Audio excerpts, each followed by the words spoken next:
Bonjour à tous et bienvenue dans ce nouvel épisode de Inspire. Aujourd'hui, j'ai eu la chance de recevoir John, qui est journaliste à CBC Radio-Canada, et au travers de son parcours, son histoire, nous allons ensemble nous plonger dans le monde fascinant du journalisme. Je vous laisse tout de suite avec l'épisode et n'hésitez pas à mettre 5 étoiles si vous avez aimé. En tout cas, John, bienvenue dans le deuxième épisode de mon podcast Inspire. Comment tu vas? Je vais très, très, très, très bien. Et toi? Ça va super aussi, ça me fait super plaisir de t'avoir pour le deuxième épisode. Donc, comme je l'ai dit juste avant, tu as répondu présent dès que je t'ai contacté. On va en apprendre plus sur toi, sur ton parcours, Tout à fait. sur ton métier. Tu es journaliste. Donc, est-ce que tu peux commencer par te présenter un petit peu Ouais, tout à fait. Ben, écoute, moi, ça fait 2 ans que je suis dans le milieu.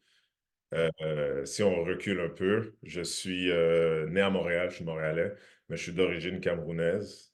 Euh, j'ai grandi en anglais. Dans le fond, je suis anglophone. Euh, j'ai décidé de me lancer là-dedans parce que je me suis dit, bon, je suis un passionné de sport. J'ai étudié à l'Université Concordia. Je me suis dit, je veux parler de ce qui se passe, je veux parler des joueurs. Souvent, on voit les joueurs, mais on ne connaît pas leurs défis ou genre, on voit que comment dire, on voit pas ce qui se passe à l'arrière. Donc, je voulais raconter ça, je voulais mettre ça de l'avant. C'est pour ça que déjà, je suis un gars de sport, donc ça m'a vraiment motivé. Mais là, je suis tombé en amour avec les mots. J'adore trouver le mot juste pour raconter ce qui se passe. C'est comme un exercice pour moi qui me passionne. Donc, c'est pour ça que le journaliste était en plein dans mon milieu.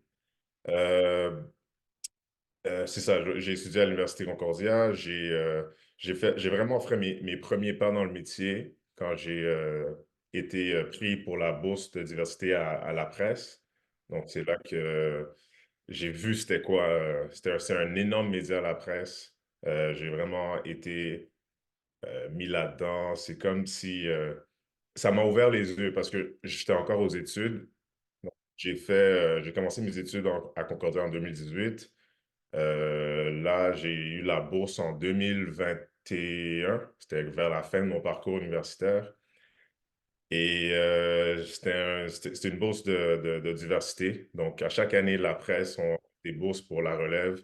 Et on m'a choisi. J'ai vraiment eu le syndrome de l'imposteur parce que je me suis dit, waouh, c'est incroyable. J'étais avec des récipiendaires d'énormes bourses. J'étais avec des francophones. Tu vois, un petit anglophone qui sort de Concordia, qu'est-ce qu'il fait là? Donc, je me suis dit, waouh, il faut vraiment que je saisisse cette opportunité-là. Et j'ai passé 4 semaines à la presse, c'était incroyable. Ensuite, je me suis dit, j'aime le métier. Je trouve que je suis à la bonne place. Par la suite, j'ai été à CBC Montréal, donc c'est vraiment là où je suis en ce moment, mais j'ai commencé mon stage à CBC il y a 2 ans, en février 2022. Et c'est ça, depuis ce temps-là, je suis journaliste chez CBC. Donc, je suis journaliste de terrain. C'est-à-dire, je couvre l'actualité, je suis sur le terrain à tous les jours. On raconte ce qui se passe dans la ville, que ce soit des meurtres ou tout ce qui se passe. des événements, le sportif, la Exactement. culture? Ok. La culture, oui, c'est ça, l'art, les arts, Hmm, vraiment tout ce qui touche, tout ce qui se passe à Montréal, on essaie de couvrir. ok. Et mais à quel moment, toi, tu t'es dit, je veux devenir journaliste? Est-ce que tu as découvert un peu ce métier quand tu étais à l'école et que tu t'es dit: «Tiens, ça pourrait m'intéresser, je vais essayer», heu et ensuite, ça t'a plu et tu as continué, comme tu as dit, tu es tombé en amour avec les mots et cetera. Ouais. Comment tu t'es dit: «Je veux être journaliste et je vais tout faire pour le devenir», Je pense que ça date je veux dire, c'est en sixième année, je pense que. Je ne sais pas exactement où ça s'est formulé, passion, mais je sais qu'il y a toujours eu le sport au cœur de ça. Puis quand j'étais en sixième année, j'avais genre un genre de journal où on devait créer des revues. J'ai créé une revue sportive, puis je découpais les sportifs ou des gars, des professionnels que j'admirais. Et je collais ça dans mon journal, puis là, je racontais un peu ce qui se faisait, leurs exploits. Donc, je pense que c'est à partir de là que ça se formait. Mais, quand je vieillissais, c'était vraiment le sport qui m'a poussé vers ce milieu. Donc, c'est quand je suis arrivé à l'université que je me suis dit, ah, OK, tiens, il y a l'équipe de Concordia qui joue, j'adore le basket, pourquoi pas essayer de raconter ce qui se passe à Concordia. Et c'est là que j'ai eu mon rôle d'éditeur sportif, que on couvrait tout. On couvrait soccer, volleyball, euh, tennis, on était partout. Et on devait aussi créer à chaque 2 semaines des balados sportifs. Donc, c'était vraiment, on faisait de tout. Mais je pense que pour répondre à ta question, c'est vraiment quand j'étais plus jeune, c'est à ce moment-là que il y a peut-être eu cette idée qui bouillonnait comme je voulais raconter et parler de la vie des gens. Donc, à partir de la 6e année. Et c'est tout l'art aussi de faire du storytelling, de raconter une histoire avec les mots et de... Exactement. C'est beau, comme des fois tu réfléchis, puis tu t'assois, puis tu te dis quel mot va vraiment faire ressortir ce message. Et c'est ça qui me passionne. Et est-ce que tu t'es dit que donc, ta passion est née aussi par du coup ta passion du sport? Du coup, tu t'es dit, tiens, si je peux lier les deux, la passion des mots et la passion du sport, bah c'est Et le jackpot. Et moi, est-ce que tu t'es dit, j'ai envie d'être un journaliste spécialisé vraiment dans le sportif ou bah là, comme tu l'as dit aujourd'hui, tu traites tous les sujets d'actualité, donc c'est pas uniquement le sport. Est-ce que c'est quelque chose que toi, tu aimerais à l'avenir te focaliser uniquement, je sais pas, sur le basketball, sur le hockey, ou rester assez généraliste et traiter tous les types de sujets je te dirais que à travers mon parcours, j'ai toujours dit que je voulais être journaliste sportif. Là, je me rends compte, ça fait pas longtemps que je fais le métier, mais je trouve que je veux un peu changer ça. Je veux être un journaliste qui parle de sport. Parce que je trouve quand tu es journaliste sportif, t'es comme dans une case, je trouve. Et cage, désolé.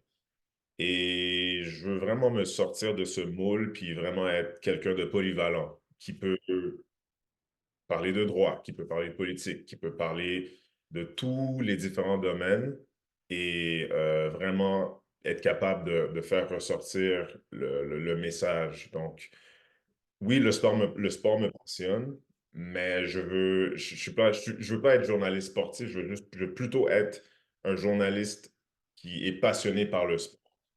Donc, c'est là que je suis en ce moment. C'est vrai que c'est intéressant parce que c'est vrai que si tu te spécialises trop et que tu as cette image de journaliste sportif, ben, dès que tu vas traiter un autre sujet, ben, tu ne seras pas pris forcément au sérieux parce que tu es sorti un peu du sujet du sport. Donc c'est vrai que c'est bien de, comme tu l'as dit, de rester assez généraliste et de pouvoir traiter tous les sujets, même s'il y en a qui te passionnent plus que d'autres.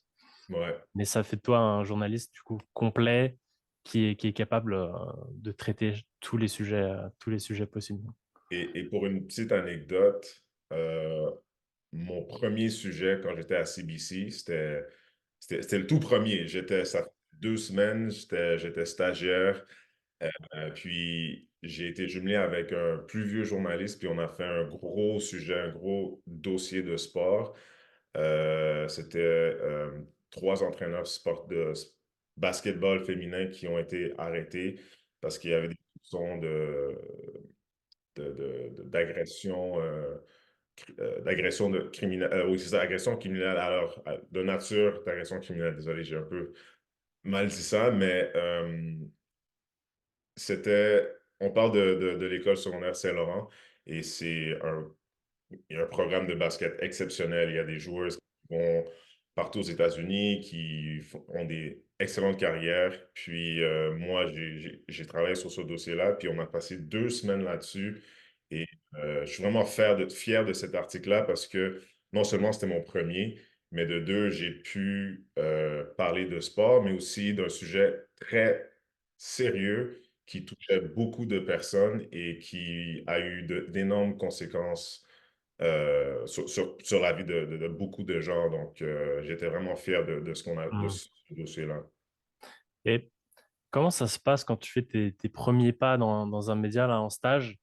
Donc là, comme tu l'as dit, tu as été jumelé avec quelqu'un donc qui te forme et qui te montre comment on fait. Mais est-ce que tu choisis, tiens, moi je vais être journaliste de terrain, je vais enquêter sur ces types de sujets-là. Est-ce qu'il y a plusieurs types de journalisme? Et est-ce que tu as le choix au début ou alors tu vas tester un petit peu tout et Ouais, voir à peu près ta spécialité? ouais, c'est une bonne question. Quand tu commences, normalement, on va te donner le rôle de recherchiste. Recherchiste. Donc, tu euh, cherches des entrevues, tu écris des textes, Ok. tu les prépares pour l'animateur ou soit tu fais des appels, tu bookes des entrevues. Ton rôle, c'est vraiment d'épauler qui que ce soit. Ça, c'est quand tu commences. Puis là, si tu veux d'autres défis, ben, tu te poses la question, tu dis, hey, est-ce que je peux soit essayer d'écrire des articles? Est-ce que je peux aller sur le terrain? Est-ce que je peux faire des reportages radio? Mais chez CBC Montréal, vu qu'on est une petite boîte, je ne sais pas si tu es trop au courant de comment ça fonctionne. Non, pas Pas du trop, tout. mais si tu OK. peux nous expliquer un petit peu. Tout à fait, tout à fait. Donc, à CBC Radio-Canada, et Radio-Canada, c'est la maison mère. Donc, c'est vraiment tout ce qui se passe en ce qui concerne l'information, c'est à Radio-Canada. Mais là, il y a d'autres boîtes en région.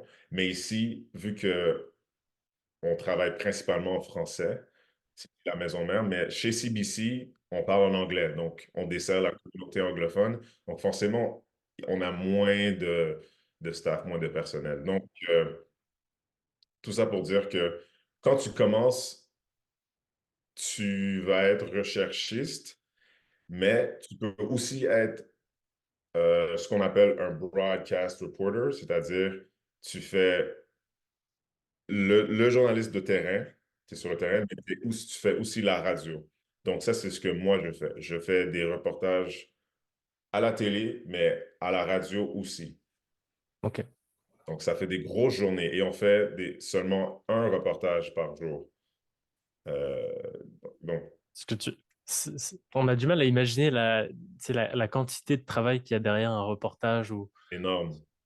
on a du mal parce que parfois c'est des interventions qui peuvent durer que quelques secondes ou quelques minutes. Mais c'est vrai qu'on n'imagine pas que derrière ça, il y a toute la recherche, prendre les contacts avec les gens, poser les questions aux bonnes personnes, etc. et faire ton Pour te enquête, donner quoi. une petite idée, c'est tu rentres au travail, on a notre meeting avec tous les... euh, l'affectation, c'est la personne qui va te dire quel sujet tu vas couvrir Ok. et avec tous les autres reporters de terrain. Et il y a d'autres membres de l'équipe aussi, soit l'équipe web, ceux qui s'écrivent de rédiger l'article à la télé pour le web. Donc, à 9 heures, on se dit, OK, écoute, toi, Guillaume, tu vas couvrir tel sujet. Là, tu pars, tu commences à ce moment-là, tu sors le téléphone et tu fais tes appels. Ok. Ouais, ouais, c'est dès que tu... Ouais, c'est exactement. Donc là, si on te dit, je sais pas, il y a eu par exemple, concernant le sport, il s'est passé quelque chose avec l'entraîneur d'une équipe connue à Montréal, un scandale, etc. Il faut que tu ailles couvrir l'événement. Donc là, tu fais quoi? Tu contactes des gens qui pourraient être internes dans l'équipe pour comprendre ce qui se Justement, passe. ton premier réflexe, ce serait soit de contacter la personne concernée ou sinon, c'est ça, tu contactes les membres de l'équipe. Souvent, on va essayer de trouver des contacts euh, qui connaissent un peu le milieu. Donc, tu vas avoir cette perspective-là pour approfondir ton texte. Souvent, on essaye de trouver au moins trois, quatre intervenants. Donc, tu as trois, quatre appels à faire et là, tu es sur la route. Tu les appelles, tu leur demandes, hey, à quelle heure es-tu disponible? Tu t'en vas dehors, tu prends la route avec ton caméraman et tu fais l'entrevue. Normalement, les entrevues, dure 5 à 7 minutes. Parce que si c'est plus longtemps que ça, si c'est plus longtemps que ça, tu n'as pas le temps de rédiger, de revenir à la station et de tout faire le montage pour que ce soit en ondes à 6 heures. Parce que nous, notre émission, elle passe à 6 heures et à 11 heures. Ok. Ouais. Et du coup, tu dois, en fait, tu fais ton enquête pendant la journée, etc. Et donc à 6 heures, enfin, il faut Pas le que, choix. t'as Il, pas le il- choix, il faut que ça sorte. il Il faut que faut, ça sorte. et toi, tu le sors tu dois rédiger un article pendant ce temps-là ou tu dois faire une intervention à la télé ou à la radio, etc.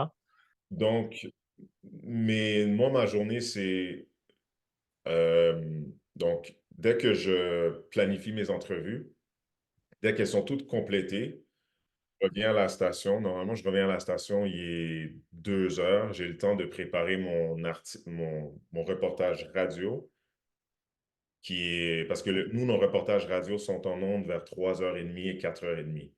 Donc, il faut que mon reportage radio soit complété avant 3h30. Et là, tu complètes ton texte télé pour le téléjournal à 18 heures. Donc, tu fais deux choses en même temps. Mais les entrevues, normalement, sont faites avant 3h30 pour que tu aies le temps de rédiger. Mais c'est quand même, le rythme est effréné, je te dirais. Je vois ça. C'est vrai que le temps passe très très vite. Déjà, à 3 heures, c'est quand même très tôt pour sortir quelque chose.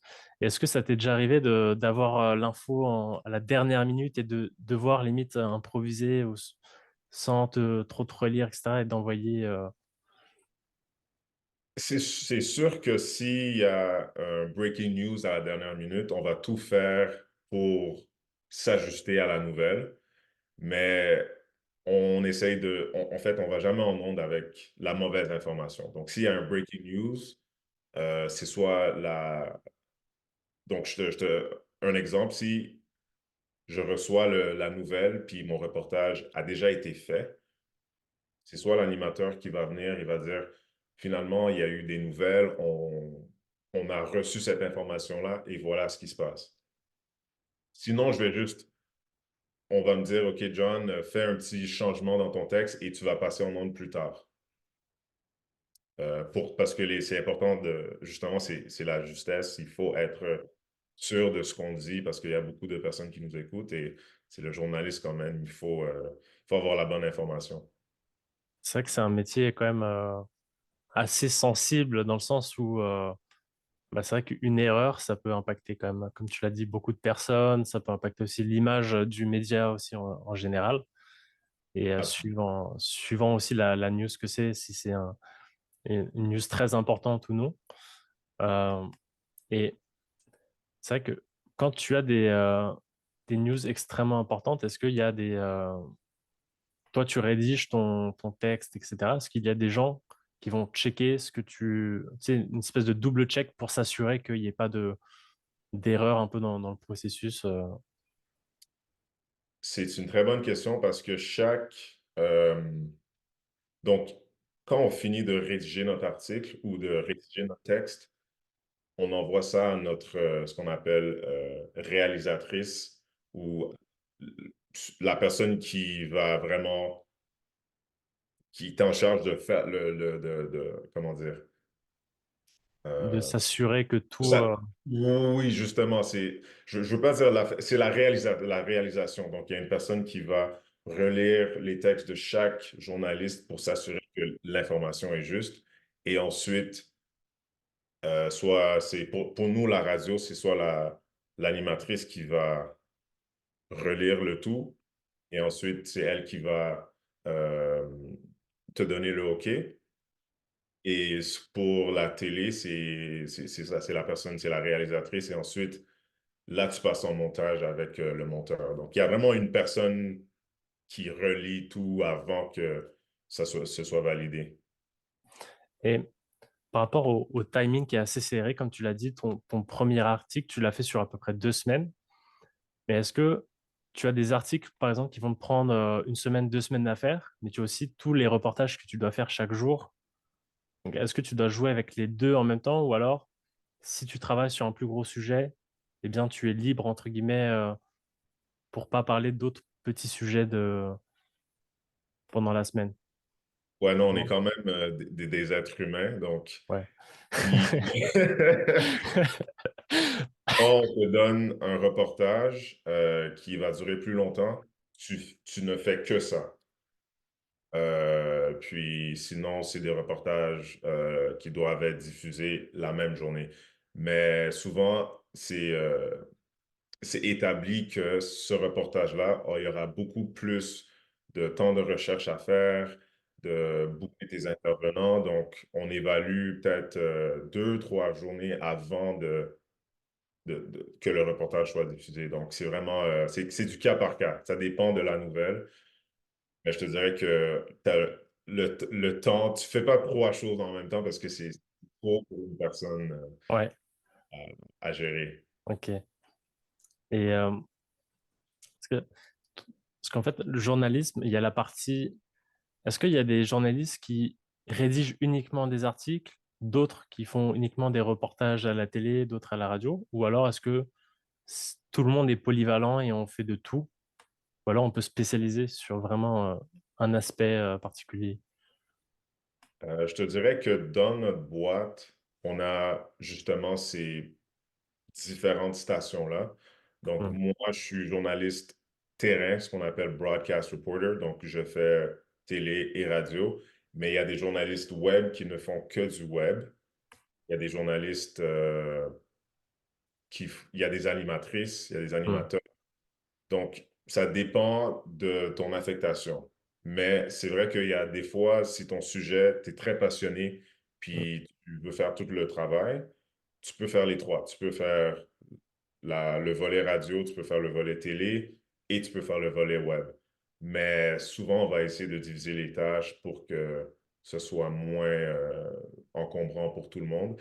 ok. Et je dirais que ça dépend des ressources aussi. Nous, on est une petite équipe, donc si tu fais 3 journées sur un reportage, parce que là, il y a un caméraman aussi qui doit être assigné. Donc, on va essayer de répartir les tâches comme pour que ce soit pour que ça convienne à tout le monde, dans le Hmm, fond. ok. Et toi, personnellement, c'est quoi la partie qui t'intéresse le plus ou sur laquelle tu prends le plus de plaisir à travailler Tu vois, quand j'ai commencé, j'aurais jamais cru que je ferais ce que je fais en ce moment, que je serais à la télé en train de faire des reportages. Moi, ce que j'avais en tête, c'est soit rédiger ou être à la radio. Parce que je trouvais que ça me représentait moins à être dans la caméra, parler, même si je suis très à l'aise, mais ça tombe qu'on m'a mis dans cette position, puis ça s'est bien passé pour moi. Donc, je suis très reconnaissant, puis je suis très heureux, en fait, que ça se passe bien. Mais moi, personnellement, j'adore la radio parce que, justement, je trouve que quand tu racontes une nouvelle à la radio, tu laisses... C'est comme une façon de donner... de laisser c'est le cerveau qui travaille. C'est comme tu donnes une image, puis c'est vraiment tu laisses la personne flotter, si ça se dit dans ce sens-là. Donc c'est vraiment, moi, c'est la radio qui me passionne, mais la télé aussi, j'aime ça. Ok. Et c'est quoi la sensation que tu as quand on te dit, bon, tu vas passer à la télé aujourd'hui, tu as ton reportage à faire, et là, tu te retrouves devant ton caméraman et il te dit 3, 2, 1, tu es en direct à la télé. C'est quoi la sensation beaucoup de stress? Est-ce que tu réfléchis à ce que tu dois dire et, et au final, je sais pas, tu as un trou de mémoire, etc. Tu improvises. Comment ça se passe la toute première fois?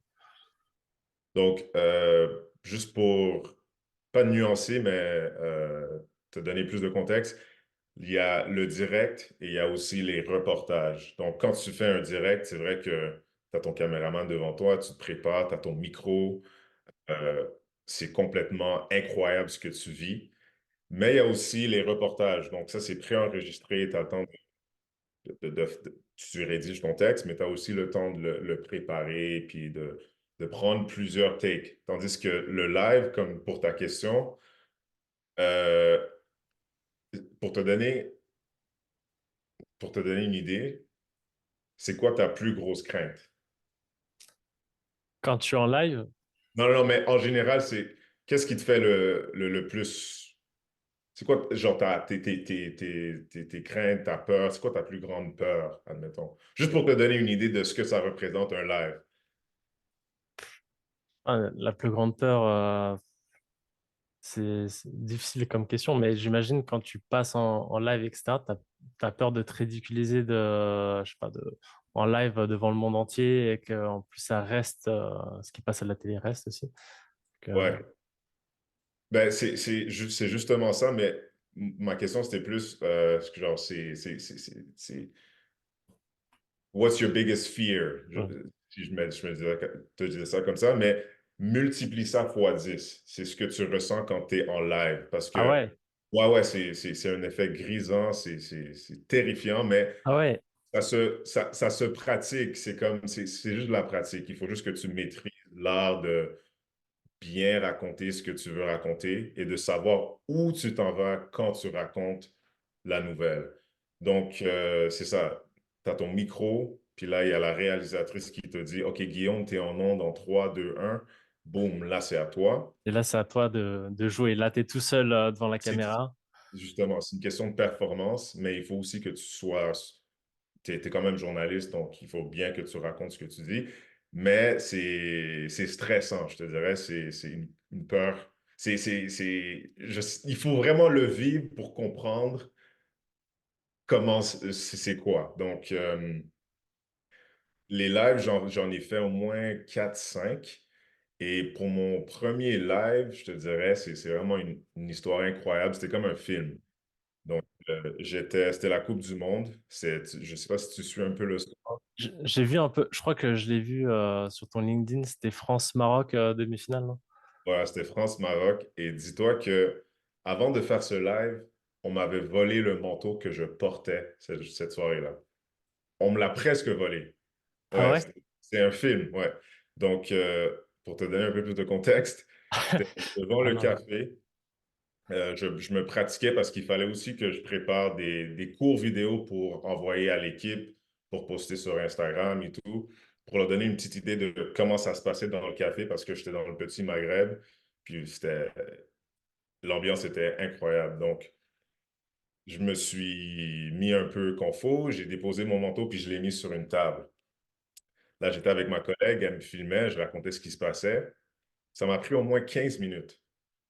Là, 15 minutes ben, 5 minutes après avoir fait ma première vidéo, je me retourne, mon manteau est plus sur la table. Ouais. Puis mon live, il passait à 6 heures. Là, il était 3 heures. Ok. Donc, à 3 heures, j'avais pas mon manteau. Et le match, il commençait. Moi, il fallait que je raconte un peu ce qui se passait et tout. Donc, dis-toi il y avait le double stress de perdre le manteau et de faire mon premier live. Bah ouais, parce que là, ça te déstabilise un petit peu juste avant de passer à l'antenne, quoi. Exactement. Donc, pendant 2 heures, au lieu de parler aux gens, leur demander leur demander comment ça se passe, comment ils se sentent par rapport au parcours du Maroc, puis le fait qu'ils jouent contre la France, j'étais là à chercher mon manteau. Assez. Ah Et ouais. finalement, je te dirais, vers 4h30, il y a la police qui débarque. Puis là, je les vois, puis je leur dis, écoute, j'ai perdu mon manteau, est-ce que vous pouvez m'aider? On me dit non, finalement, on peut rien faire, mais va au poste de police, puis essaie de te débrouiller. Là, je dis, OK, bon. Là, je fais le deuil de mon manteau, parce que là, Hmm. il fallait que je prépare mon live, puis j'écrive mon texte et tout. Et là, je dirais 10 minutes plus tard, un policier vient me voir, puis il me dit, hey, devine quoi, on a trouvé ton manteau. Ah ouais. Ouais, on a trouvé le monsieur qui a volé mon manteau. Donc, Ah, t'as eu de la chance sur ce coup-là, mais. donc là, on me redonne mon manteau, puis j'ai passé en onde et ça s'est bien terminé. Mais reste que j'étais quand même un peu stressé, mais vu que c'était un milieu que je connaissais bien, c'était un sujet relativement relax. J'ai pris le temps de me déstresser et de bien faire ça. Donc ça, c'était mon premier live. Ok. Et est-ce que c'est marrant parce que j'avais préparé une question en te demandant si pendant ton premier live ou quoi, tu avais eu un souci du style on me vole mon micro, etc. Et au final, on t'a volé ton manteau. C'est, c'est, j'étais pas loin. J'étais pas loin. Ouais. À part ce vol de manteau, est-ce que tu as déjà eu d'autres situations où tu es en plein live et je sais pas, tu as une tempête, un gros coup de vent et tu dois parler sous la pluie, tu es un peu déstabilisé par l'environnement? Je te dirais que il y a ce qu'on appelle des lives et des faux directs. Donc, des faux directs, t'es quand même live, mais c'est pas vraiment en temps réel. Mais tu prépares ton direct. C'est ça qu'on appelle des faux directs. Et là, je suis pas. J'ai oublié où j'étais, mais c'était durant. Il y avait.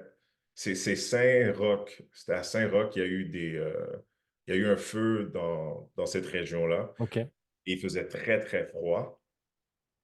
Et il fallait que je prépare mon premier faux direct. Puis vraiment, il y avait tous les médias, tout le monde était là parce que c'était vraiment la nouvelle de la journée. Puis c'était un breaking news. J'avais été assigné sur un sujet, mais finalement, on m'a dit, Hey John, il y a ça qui se passe. On va t'envoyer à Saint-Roch. Donc, on m'a envoyé là-bas. Puis, c'est ça, justement, il faisait très, très froid. C'était une des premières fois où j'avais vraiment couvert une grosse nouvelle. Donc, il y avait ce stress-là. Et j'ai dû me ressaisir et faire le live comme si de rien. Donc, il y avait le froid, la grosse tempête, tous les médias. Puis, j'étais là toute la journée, je te dirais, parce que c'est 1 heure et quart de Montréal. ok, Ouais, c'était loin. ok. C'est vrai que c'est un métier. Les médias, il faut aller vite, il faut sortir les news, etc. Est-ce qu'il y a cette course à la news, sortir la news en premier? Est-ce que ça, c'est quelque chose qui est présent? Parce que moi qui n'y connais pas grand-chose dans le journalisme, on imagine que, en fait, il y a surtout les breaking news. Eh bien, t'as une news et c'est à celui qui sort la nouvelle en premier, quoi, entre les médias. Est-ce qu'il y a une course comme ça où on te dit il faut vraiment que ça sorte à telle heure, il n'y a pas le choix, même si t'as pas beaucoup de temps. Ok, il faut pas sortir des fausses informations, mais il faut que ce soit vérifié et carré pour telle heure parce que c'est très important de le sortir avant les autres. Nous, on a moins ce souci-là parce qu'on se fie vraiment à notre programme. Donc, c'est sûr que pour moi, en tant que reporter radio et télé, moi, mes deadlines, c'est 3h30, 4h30, ou sinon, des fois, il y a aussi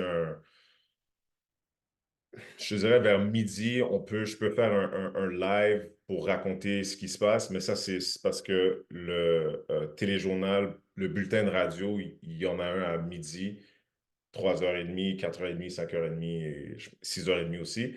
Mais sinon, pour la télé, vu que nous, notre téléjournal, c'est à 18h et 23h, on n'a pas vraiment ce souci-là de sortir une nouvelle dès que ça tombe.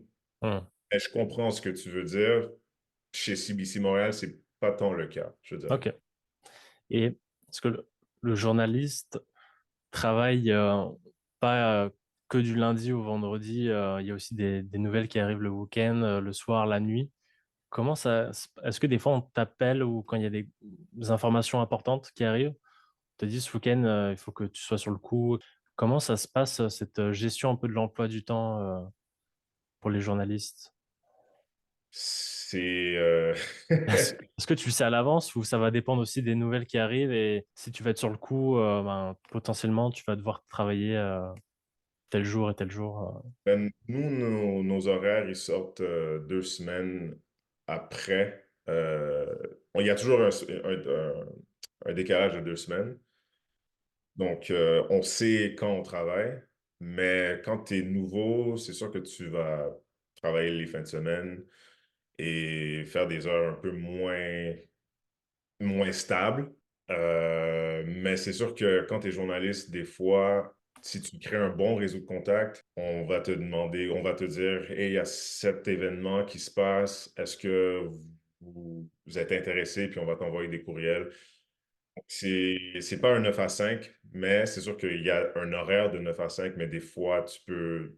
travailler de 9 à 8 heures ou les fins de semaine, tu travailles plus tard parce que, bon, il y a un sujet que tu veux préparer pour le lendemain. C'est vraiment montagne russe. Ouais. C'est difficile. C'est vrai que tu peux pas dire c'est 9 à 5 et à 5 je pars, même s'il y a une news importante, ciao, on verra demain, quoi. C'est sûr que quand c'est breaking news, non, il faut qu'on trouve quelqu'un qui va la couvrir parce que c'est notre métier. Et quand on parle de journalisme des médias, on parle souvent, tu sais, de ligne éditoriale. Comment toi tu définirais un peu ce principe qui, pour les gens qui connaissent pas forcément bien le journalisme, qu'est-ce que ça veut dire en fait la ligne éditoriale d'un média ou d'un journal?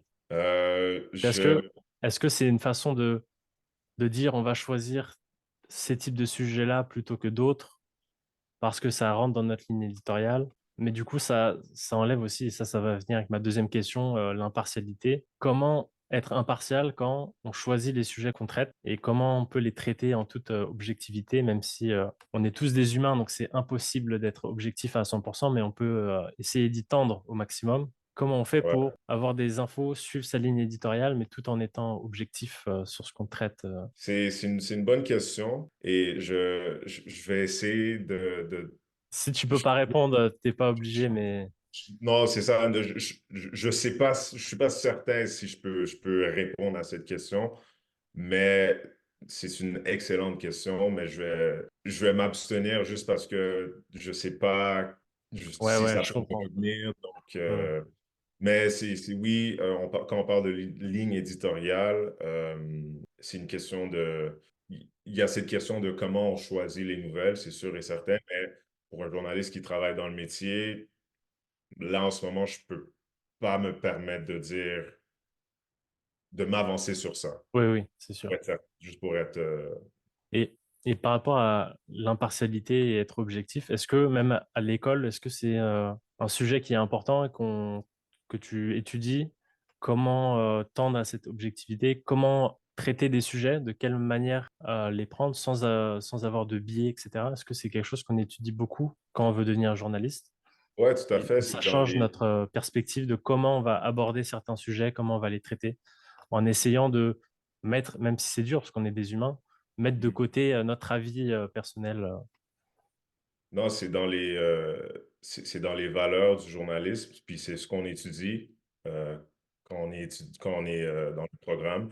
Donc, ça fait partie des valeurs. Il y a la transparence, il y a la vérité, il y a l'impartialité, la vérification des faits. Donc, tout ça fait partie de notre apprentissage quand on veut devenir journaliste, puis il faut en tenir compte quand tu fais un reportage ou quand tu couvres une nouvelle.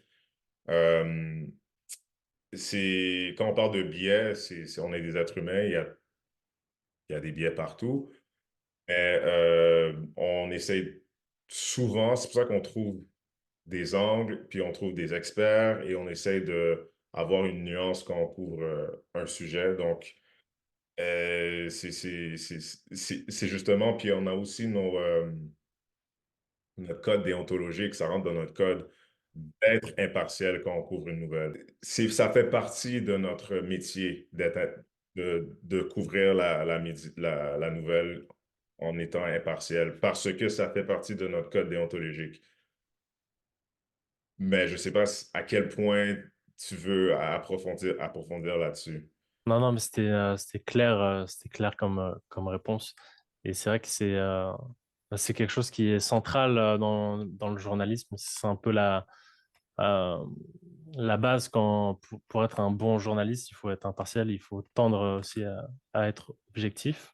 J'ai vu pour changer de sujet, pas sur l'impartialité, sur un autre sujet, j'ai vu une étude de Radio-Canada justement qui parlait tu sais, des fake news, des fausses nouvelles. Et en fait, on voit que les fausses nouvelles circulent beaucoup plus vite aujourd'hui sur Internet que les vraies nouvelles. Donc, par exemple, dans le monde du sport, souvent, on entend des fake news sur un sportif qui a fait certaines choses et en fait, on se rend compte qu'il ne l'a pas faite. Mais la vraie news, en fait, personne ne l'entend. C'est là qu'on voit aussi l'importance des journalistes. C'est que lorsqu'on sort une news sur quelqu'un, une news qui peut être assez grave et qui peut potentiellement aussi détruire la vie de quelqu'un, bah, c'est vrai que si c'est une fausse news, même si derrière on rectifie en disant en fait il y a eu une erreur, c'est pas exactement ça, et bien en fait peut-être que la fake news elle aura touché 10 millions de personnes et que la vraie news aura touché peut-être 500 000 ou 1 million de personnes parce que les fake news vendent plus que les vraies news.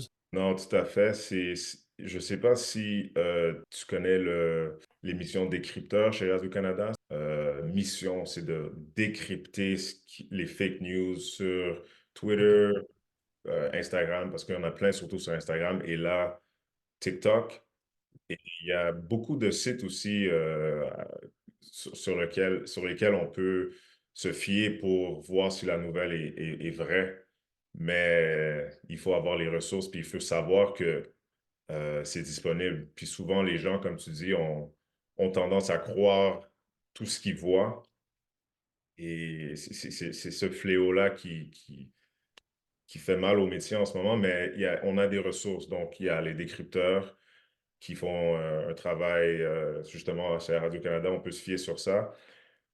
Puis c'est aussi pour la raison pour laquelle en ce moment, encore une fois, je ne sais pas si je peux trop avancer sur ce dossier-là, mais ça fait partie de la loi C-18 pour les redevances aux médias, parce qu'on trouve beaucoup de nouvelles sur les médias, puis d'où l'importance de bien s'informer, puis de bien savoir si, OK, vraiment, est-ce que ce qu'on lit en ce moment, on peut, euh, on peut vérifier, on peut la vérifier. Mais là encore, je suis vraiment désolé, je sais pas, parce que je Non, veux non, mais pas. c'est clair. Non, mais Ouais, c'était parfait. Et d'ailleurs, là, quand tu parles, tu sais, de vérification de l'information, etc., je sais pas si tu as entendu parler tu sais, des deepfakes. On rentre dans une ère où maintenant, il est difficile de croire, limite, ce qu'on voit déjà même sur Internet, les vidéos, parce que, enfin, c'est difficile de voir si une vidéo est vraie ou pas, tellement c'est réaliste. On peut imaginer j'imagine un cas, par exemple, et ça pourrait arriver dans le futur, et ça pourrait avoir un impact considérable. Par exemple, en France, quand il y a eu le confinement, il y a eu Emmanuel Macron, le président, qui a annoncé faire un discours sur la chaîne nationale à 20 heures. Mais imaginons que à 20 heures, il y ait je sais pas, des hackers qui hackent la chaîne de télé et qui, à la place du discours officiel, passe un discours en deepfake du président qui annonce de lancer une guerre contre un pays, par exemple. En l'espace de quelques secondes, ça pourrait détruire l'économie déjà des marchés, la bourse, etc. Ça pourrait avoir un impact sur les gens. Et juste en l'espace de quelques heures, et sachant que les vraies news ensuite mettent plus de temps à arriver, il pourrait se passer des heures où pendant peut-être 5, 6, 7 heures, tous les Français pensent que bah, c'était un vrai discours officiel, alors qu'en fait, non. C'est vrai que la difficulté aujourd'hui de vérification des sources et ouais, de ce qu'on voit des vidéos, des infos, j'ai l'impression que ça devient de plus en plus compliqué. Et c'est vrai que ça fait un sur peu les peur. réseaux, surtout sur Instagram. Ouais, J'en ai vu un hier soir, justement, puis je me suis dit, waouh, j'aurais jamais cru que cette vidéo-là est fausse, tu vois. ouais. Mais toi, est-ce que qu'est-ce qui te passionne dans les nouvelles, justement? Qu'est-ce qui vient te chercher euh, quand tu veux t'informer? Alors, moi, je m'informe pas mal, par exemple, quand j'étais en France, je m'informais pas mal, notamment par YouTube, où il y avait quelqu'un qui s'appelle Hugo Décrypte. Je sais pas si tu connais. Oui, j'ai Euh, déjà entendu parler de lui. Et en fait, c'est une personne qui a commencé sur YouTube et qui a carrément créé son média sur YouTube, tout en... Et en fait, il s'est démarqué un petit peu des médias traditionnels par rapport à la confiance que les gens ont en lui parce que c'est tout de suite... Parce qu'en fait, on sait que le monde des médias, là, je parle pour la France, quand on regarde un peu tous les médias qui existent en France, on voit et c'est une surprise pour personne, que les médias ont été rachetés ou que les présidents, etc., sont des personnes extrêmement influentes, des milliardaires en France qui possèdent une majorité de médias. Donc, on a par exemple 95% des médias qui appartiennent à peut-être une poignée de personnes et qui, en fait, contrôlent un petit peu tout ce monde médiatique. Donc, en fait, ce qui fait que quand Hugo Décrypte est arrivé un petit peu pendant le Covid à créer son média, etc., les gens sont plus allés vers son contenu parce qu'ils n'étaient pas rattachés à une entité au-dessus qui contrôle un petit peu les médias plus traditionnels. Les médias, notamment sur Instagram, etc., c'est quelque chose qui émerge aussi de plus en plus Ouais, parce que je pense que les gens se sentent aussi plus proches de ces médias-là.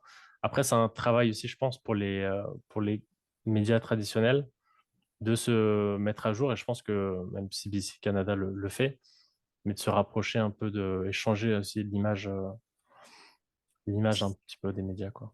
comme je te disais, je vais pas m'avancer sur ce point-là qui est Ouais, ouais. très important, Mm. je le souligne, mais c'est aussi une question de voir les tendances, comment les gens s'informent, parce que là, en ce moment, j'ose croire que le câble chez les jeunes, en fait, ou peut-être pour toi, le câble, ça te dit pas grand-chose. Non, non, Et justement ça, c'est une autre façon de voir où est-ce qu'on s'en va, puis de vraiment aller chercher, d'être à l'écoute et de comprendre que c'est important de voir comment les jeunes, surtout les jeunes, comment ils s'informent. Puis c'est ça qui me passionne, moi.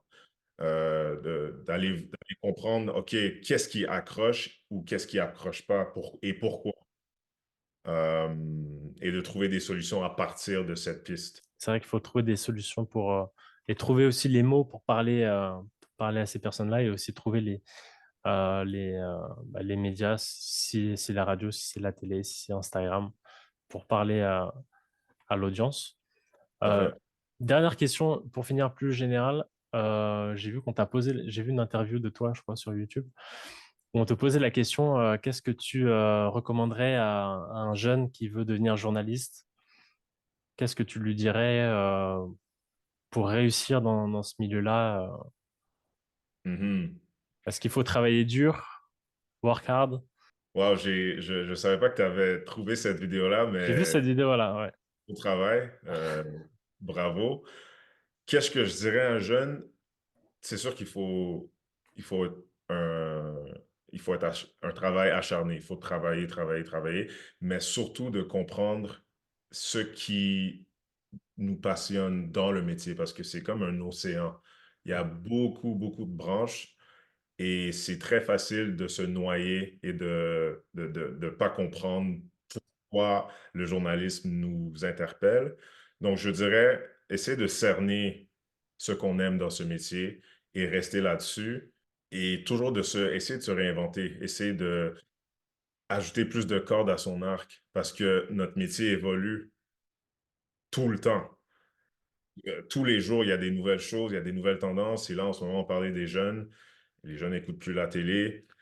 Donc, c'est de trouver un moyen de comprendre qu'on évolue en tant que journaliste et de s'informer, mais aussi de s'amuser. Le journaliste, c'est un travail très difficile, très exigeant. Faut être passionné. Je pense que sans passion, je sais pas si tu peux te lever tous les matins, parce que Non. c'est quand même une charge de travail.